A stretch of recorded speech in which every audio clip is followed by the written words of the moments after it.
Le président Hollande a rendu sa copie avec 14 régions au lieu de 22. L'Aquitaine ne fusionne au final ni avec Limousin ni avec Poitou-Charentes, après de nombreuses tergiversations. C'est du grand cafouillage, c'est-à-dire que le matin on nous explique qu'on va fusionner avec telle région, alors même que le président de l'Aquitaine préférait fusionner avec une autre région, et au final on est tout seul.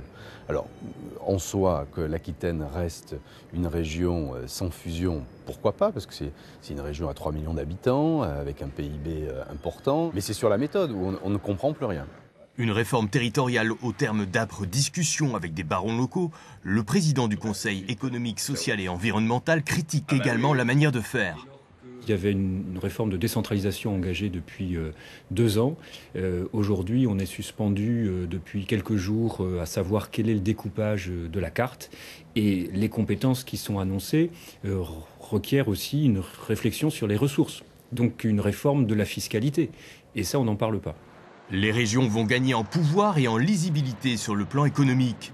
Seules compétentes en matière d'aéroports, de ports, de trains régionaux, de routes, de transports scolaires, ayant en charge non seulement les lycées, mais désormais les collèges.